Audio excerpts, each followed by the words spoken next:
Hello बच्चों, let's read the question. Hugo de Veris gave the mutation theory. Name the plant he worked on. तो इस question में हमें बताना है कि ह्यूगो डी वेरिस जिन्होंने म्यूटेशन थ्योरी दी थी वो उन्होंने किस प्लांट के ऊपर दी थी। तो आज का हमारा की कॉन्सेप्ट है म्यूटेशन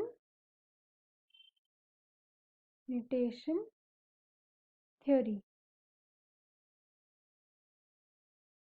म्यूटेशन थ्योरी हमारी दी गई थी by Hugo de Vries. Hugo de Vries थे एक डच बोटानिस्ट एंड एक बार उन्होंने एम्स्टरडैम में एक फील्ड में नोटिस करा इवनिंग प्राइम रोज, जिसका साइंटिफिक नेम होता है ओएनोथेरा लमार्कियाना।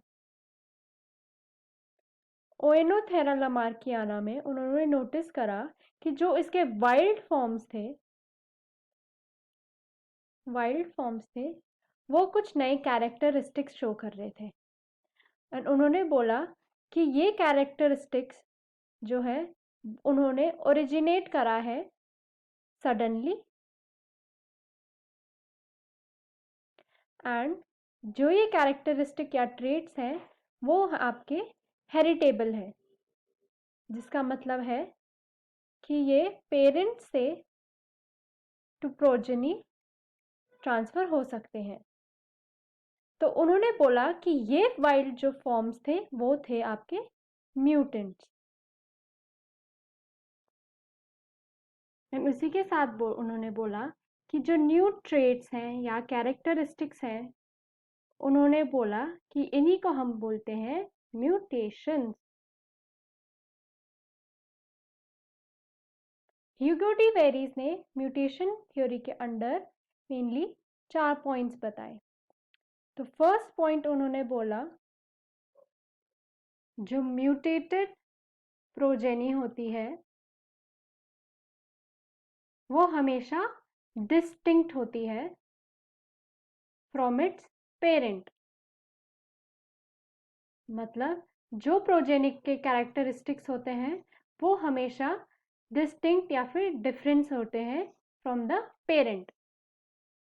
सेकेंड पॉइंट उन्होंने बोला कि जो जितने भी म्यूटेशंस होते हैं वो हमेशा हेरिटेबल होते हैं, जो कि easily parent to progeny transfer हो जाते हैं एंड इसी हेरिटेबल म्यूटेशंस की वजह से न्यू स्पीशीज की फॉर्मेशन होता है।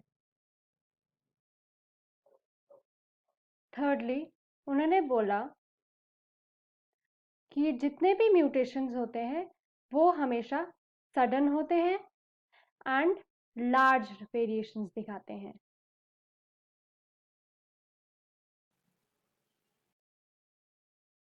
फोर्थली उन्होंने बोला कि जितने भी म्यूटेशंस होते हैं वो किसी भी डायरेक्शन में, दैट मीन्स एनी डायरेक्शन में हो सकते हैं and they are subjected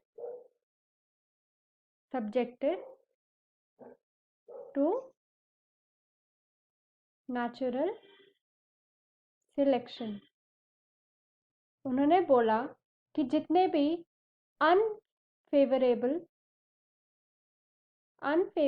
mutations होते हैं वो अपने आप ही नेचुरल सिलेक्शन से एलिमिनेट हो जाते हैं। So according to Hugo de Vries mutation theory जितने भी म्यूटेशन होते हैं वो ओरिजिनेट करते हैं सडनली और हमेशा वो हेरिटेबल होते हैं। And the name of the plant he worked on is evening primrose और ओएनोथेरा लमार्कियाना. I hope you understood the question well. Best of luck.